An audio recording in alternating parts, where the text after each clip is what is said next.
Ok. Então, nosso terceiro vídeo aí, na parte final, eu queria só confirmar com vocês a superação desse tópico aqui, tá? Desse tópico aqui, nas aulas 13 a 16 do Direito e Moral, ok?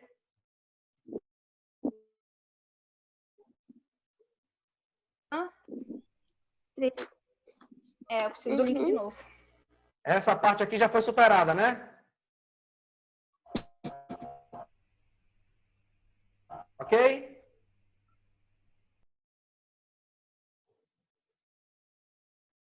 Alô?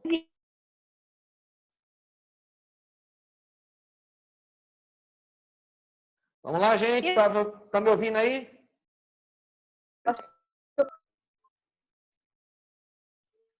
Para mim aqui o áudio está cortando.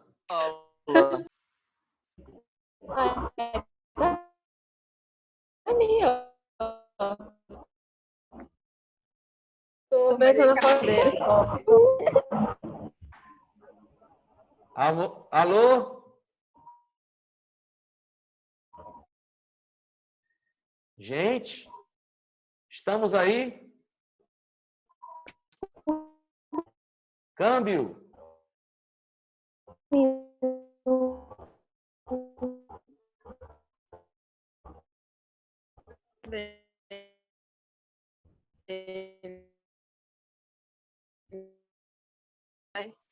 Eu fazia cada coisa por vez, que eu tava apavorada, sabe? Eu fazia um tiquinho, e não fazia nada. Mas se ficar apavorado não resolve nada. Tem que respirar e fazer as coisas devagar. Vocês agora me ouvem? Agora... Consegui! Sim! Sabe aquela... O pessoal aí que tem mais a minha idade vai lembrar o seguinte. Tinha um grupo chamado Heróis da Resistência. Nem ideia. Eu lembro. Nem sei o que é isso. A Cleusa sabe. Né? Está. Eu sou a vovozinha. Oh, meu Deus. Vota, mas pra mãe, sai fora. Gente. Pois é, gente. Eu tenho filho da idade. Oi, professor. Vamos tentar fazer o nosso vídeo final aí? Pelo amor de Jesus. Vamos. Beleza. Vai, professor. Eu não quero chamar o nome dele em vão, não, mas tem que fazer alguma coisa. Vamos lá. Vamos ver se a gente retorna aqui. Superamos essa parte aqui do nosso material prévio, direito e moral, né? Uhum. Todo mundo ok? Ok. Finalizamos até com o caso Suzy, né? Sim. Foi. Beleza. Então, feita a nossa revisão aí do direito e moral, a gente tem que continuar, prosseguir aqui no nosso cronograma. Qual é o nosso cronograma agora? Quais são as atividades que a gente vai ter daqui para frente? A gente vai, do mesmo jeito que a gente viu, né, o alienista do Machado de Assis, para transformar a nossa análise em texto e depois fazermos um vídeo, ok? A gente vai fazer a mesma coisa com a peça Antígona, certo? Aqui, a gente vai tratar do direito natural versus direito positivo, ou seja, será que tem mesmo esse tal de mínimo ético? Será que existe mesmo valores poucos, mas valores que são tão fundamentais para o ser humano que nenhum legislador pode ignorar? Certo? Esse era o nosso desafio com a peça Antígona. A peça O Mercador de Veneza segue também a mesma linha, só que com outro olhar. Será que... Roberto.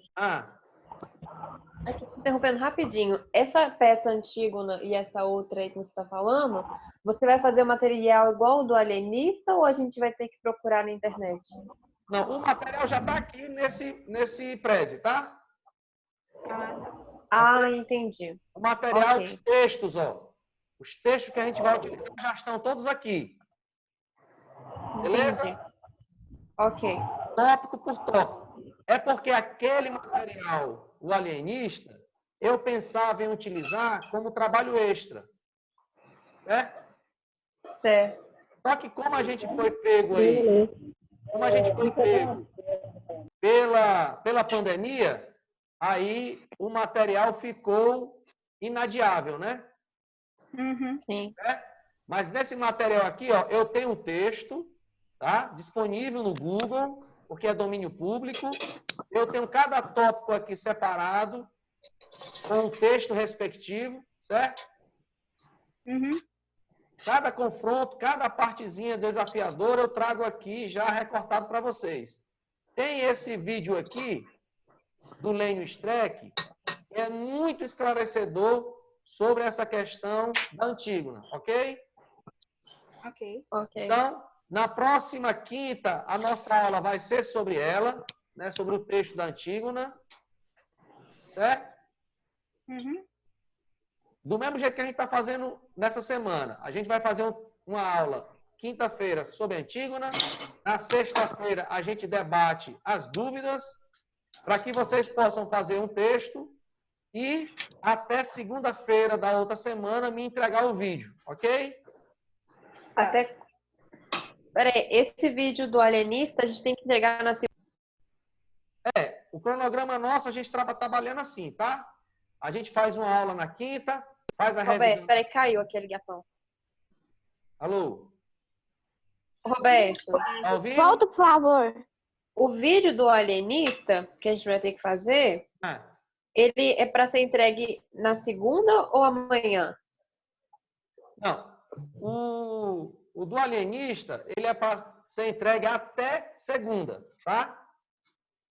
Ah, tá. Então, a gente vai trabalhar com esse mesmo cronograma, com esse material aqui, certo? Tá. Certo. Essa semana que vem, quinta-feira, a gente faz a aula da Antígona, apresentando todo o cenário. Na sexta-feira, a gente faz a revisão, certo? Aham. Sim. Na segunda seguinte, até segunda seguinte, a gente entregar o texto e o vídeo, ok? Tá. A mesma ideia deste de agora, né? A mesma texto. coisa, no mesmo formato, Ok. certo? E isso Tá vale para as outras também, certo? Tá bom. Mesma coisa. Aí a gente vai Meu Deus. ação em cima dessas atividades. Uhum. Beleza? A gente vai investigar Beleza. as questões por trás da Antígona. A gente vai investigar as questões por trás do Mercador de Veneza, tá? A obra do Shakespeare. Aqui ele vai retratar a seguinte questão: tudo tem preço? Se tudo tem preço, então tudo é mercadoria. Se tudo é mercadoria, tudo pode ser contratado. Por exemplo, eu posso contratar pessoas para serem submetidas a mim, né? Daí ter o tráfico de pessoas, tráfico de órgãos. Olha, eu vou comprar um rim seu, eu vou comprar uma córnea, eu vou comprar óvulo, e por aí em diante. Eu vou comprar sangue, enfim. Será que tudo é reduzido a um preço? Será que tudo é reduzido à questão de ser uma mercadoria? Ou não? Então, é isso que a peça Mercador de Veneza, dentre outras coisas, né? É a mesma coisa do Machado de Assis. O foco dele é aquela questão da rebelião, mas por trás da rebelião há todo um quadro que ele pinta, certo? Uhum. Mercador de Veneza do mesmo jeito. Aqui ele vai trazer preconceito religioso, aqui ele vai trazer a necessidade de independência da mulher, tá? Então ele vai tentar rabiscar, dialogar com essas outras polêmicas, mas o alvo central da polêmica dele é o contrato, certo? Ok. A mesma coisa com os demais. Aqui a gente vai ter a série Como Defender um Assassino. O nosso alvo vão ser 3 partes da série. Aqui, o episódio 1 da temporada 1. O mesmo episódio 1 da temporada 1. Vão ter algumas questões, tá? E o foco nosso, que é a temporada 4, o episódio 13. Em que ela vai levantar, no caso, no processo do Larrey, né? contra o Estado da Pensilvânia, ou seja, uma pessoa contra o Estado, em que ela vai sustentar na sua defesa, tá, a questão de a justiça ou o sistema de justiça. Aí você pega Judiciário, Ministério Público, Polícia, se ela é uma instituição isenta de preconceito, ou se ela, por terem pessoas atuando, seus agentes, ela é alvo, sim, de preconceito, tá? Ok. Ok? E aqui a série Irmandade do mesmo jeito. Tá? A gente tem aqui videoclipes da série, em que a gente vai perguntar se para fazer justiça ou se para aplicar o direito, tudo é possível. A velha pergunta, eu posso fazer qualquer coisa, não importa os meios. Certo? Uhum. Então, Esse é Maquiavel, né? então a pergunta é essa. Será que para eu aplicar o direito, será que para eu efetivar o direito, eu posso fazer qualquer coisa? Aí a gente tem o nosso cenário do sistema carcerário, tá? Das prisões, como o ponto fundamental dessa pergunta. Ora, qual é a busca que a gente tem com o preso? Para que ele cumpra a pena dele, não é? Uhum. Então, para que eu garanta que o preso cumpra a pena dele, eu posso colocar esse preso em qualquer situação?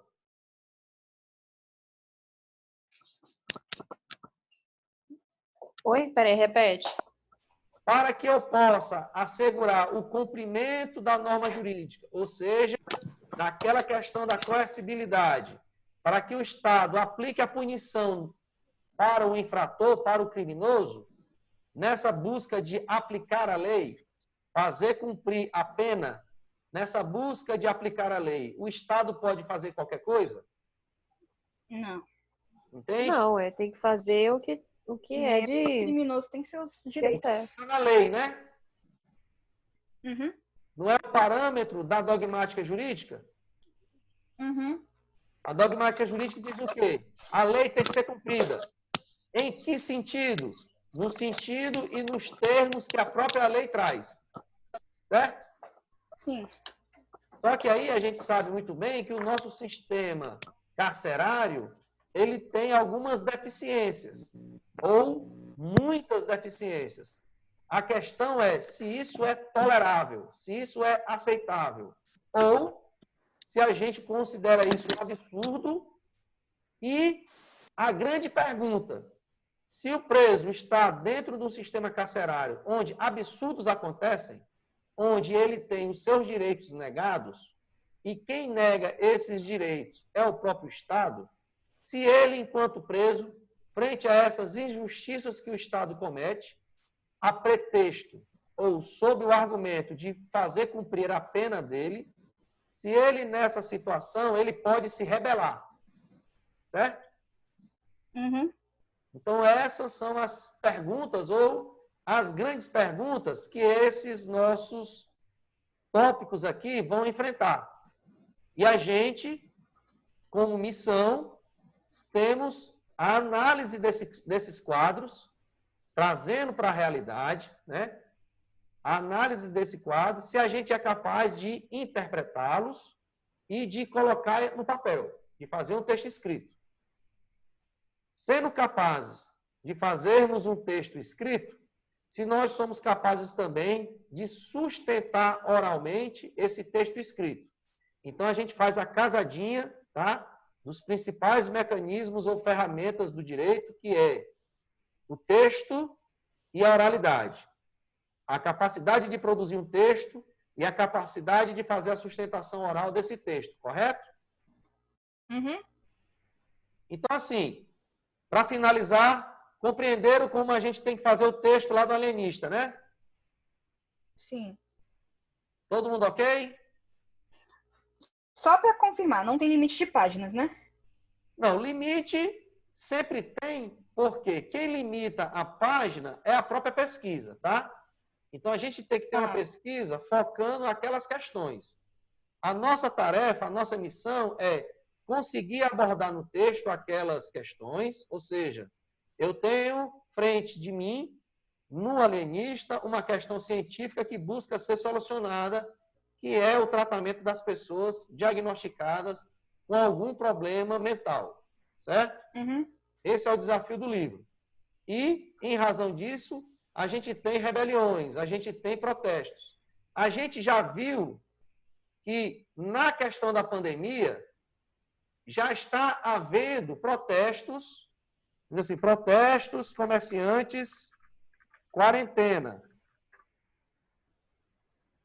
Manifestação em Maringá pede a reabertura de comércio.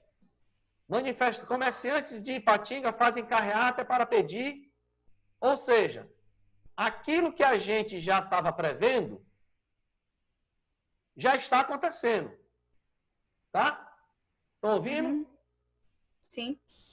Então, o que a gente já estava prevendo com o livro do Machado de Assis, com o alienista, a gente já está vendo acontecer. Eu achava que isso só ia acontecer semana que vem, mas já está acontecendo. Tá? Ou seja, as pessoas já estão se rebelando, já estão protestando contra as determinações do governo. Ou seja, eu tenho uma quarentena que precisa ser obedecida e isso afeta todas as pessoas, inclusive os comerciantes. Está afetando, inclusive nós, que somos das instituições de ensino, e vocês que são alunos. Bem, como é que a gente vai responder a isso? A nossa resposta é um protesto? Abrir faculdade e abrir escola na marra? Contra as orientações do governo que pede quarentena? Como é que a gente vai se comportar com isso? Ok? Ou melhor dizendo, como as pessoas vão se comportar frente a isso? Tá? Aqui, a manifestação... Então, no fim das contas, qual que é o limite de páginas? Como? Qual que é o limite de páginas, então? Não, eu peço frente e verso. Tá? Eu peço uma folha frente e verso. Ok? E se eu fizer só uma, tem importância não? Hã? O meu deu uma folha digitada. Só uma folha? Dá uma No olhada meu caso, deram 3. Tudo bem? Tudo ótimo. Ok. Ana Paula, dá uma olhada com carinho para o texto, vê se ele precisa melhorar. Lembra daquelas questões que a gente apontou, né? Para que a gente coloque no texto que a gente sabe, que temos clareza dessas peculiaridades da ciência, as peculiaridades do senso comum, da moral e do direito, tá? A gente tem que colocar no texto essas questões para dizer, para explicitar que a gente entende muito bem quais são as diferenças entre um e outro, tá? Tá, vou dar uma lida, então. Ou seja, o direito é filha da política, o direito é criado pela política, ou seja, o direito é criado pelo legislador. Primeiro passo, a gente tem que deixar claro que a gente entende, que a gente conhece isso. Outra, para criar a lei, o legislador tem a obrigação de buscar informações, esclarecimentos. Lembra daquela questão do mínimo ético. Será que o legislador tem a obrigação de proteger bens jurídicos, de proteger valores que são fundamentais para o ser humano? Tá? Lembra do mínimo ético. Será que ele é obrigado a proteger valores como vida, como saúde, independente de outras questões? Certo? Certo.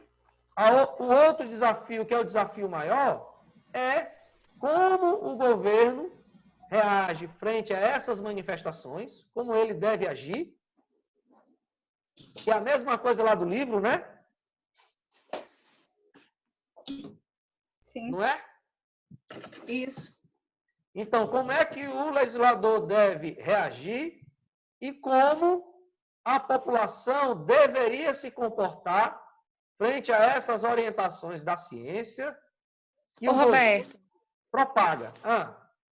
aqui, o disso no passo 4, porque é o que você fala lá para tratar da questão do alienista Isso. e a questão dos legisladores. Então, eu fiz praticamente um texto, uma redação mesmo nesse passo. Tem algum Mas é isso problema? mesmo que a gente está buscando, tá? Tá. É isso Aí eu mesmo falei que a da gente... questão dos legisladores, das pessoas e da ciência médica também. Exatamente. São essas as questões que exigem de nós conhecimento ou que exigem de nós uma resposta. É como se um familiar seu lhe perguntasse, né? A gente só está com mulheres aqui, né? O Não, tem Ricardo. o Ricardo agora. Então, assim, é se perguntarem a família de vocês, ou minha filha, ou minha irmã, né? Ou minha mãe. O que é que está acontecendo? Será que as pessoas devem seguir o quê? Qual deve ser o nosso comportamento? E você, como estudante de direito, tem que ter uma resposta, mesmo inicial, para essas questões. É isso que a gente está trabalhando para que você tenha essa técnica, essa habilidade para construir um entendimento correto e dar uma resposta a essas indagações. Ou melhor, ser capaz de criticar qualquer posicionamento se esse posicionamento utiliza incorretamente esses conceitos de senso comum, ciência e de moral e de direito, tá? Essa é a nossa missão, essa é a exigência que é cobrada de nós por sermos estudantes do direito. Ok, Ricardo? Tranquilo. Então, Ana Paula, Valesca e Cleusa, compreenderam bem essa nossa missão para o livro O Alienista, fazendo referência à pandemia? Sim, tá tudo certo. Compreendi. Que horário eu posso te mandar? Bem, eu coloquei lá o e-mail, não coloquei? Sim. Tá, coloca para mim a hora que você quiser, a hora que você achar que o texto e o vídeo estejam adequados. Aí você me manda num e-mail só os 2 arquivozinhos para que a gente possa montar o nosso repositório aqui de trabalhos que a gente vai fazer. Tá bom. E lembra Roberto. aquele meu pedido constante. Se a gente é capaz de fazer um vídeo bacana sobre essa questão, eu nem peço para que vocês compartilhem o vídeo todo, mas pega uma partezinha desse vídeo e compartilha, porque isso é obra sua, é construção sua, e você deve se orgulhar por ser capaz de fazer isso, tá? Uhum. Perguntas para a gente encerrar? Roberto, tem. Mas na folha, eu escrevi à mão, né? Eu fiz tudo na mão. Aí deu 3 folhas à mão. Aí quando eu digitei, aí ficou só uma folha. Não tem problema não. Não tem problema não, tá? O nosso parâmetro é a redação pela mão, certo? Ah, tá. Só o que a gente tem que chamar a atenção para a gente, né? Será que eu analisei essas questões que eu tinha que analisar? Será que isso está claro no texto que eu fiz? É isso que você tem que examinar, tá? Entendi. Obrigada. Beleza? Ana Paula, ok? Valesca, ok? Tá. Tudo certo. Paula, ok? Ok. Cleusa, ok? Ok. Grande Ricardo aí, ok? Tranquilo. Então, gente, chegamos aí ao fim da nossa aula, da segunda aula dessa semana. Muito obrigado aí pela parceria, pela paciência de ficar até agora frente aos erros técnicos que a gente teve, tá? Muito obrigado aí, até breve. Vamos manter o contato aí pelo WhatsApp. Qualquer dúvida aí, eu vou Professor. no WhatsApp para vocês, tá? Ok. Roberto. No caso, então, semana que vem vai continuar sem aula presencial. A gente está trabalhando com esse quadro atual, né? Então, pelo que tudo indica, na semana que vem a gente continua com as aulas remotas pelo Zoom. Ah, não. Fechou, então. Ok? A gente vai ter que ter uma resposta do governo para saber como é que a gente faz, né? Se a gente volta às aulas ou não. Certinho. Beleza? Enquanto a gente não volta, a gente vai trabalhando com o melhor que a gente tem, dando o melhor que a gente tem, tá? Ok. Fiquem com Deus aí, se cuidem. Tudo de bom aí para vocês e para a família de vocês, tá? Que todos fiquem bem. Digo mesmo. Tá, tchau, tchau. Tchau, tchau. Vamos falando ainda pelo WhatsApp, tá? Trocando mensagem, trocando um videozinho, para a gente manter esse contato. Tá bom. Abraço. Abraço, tchau.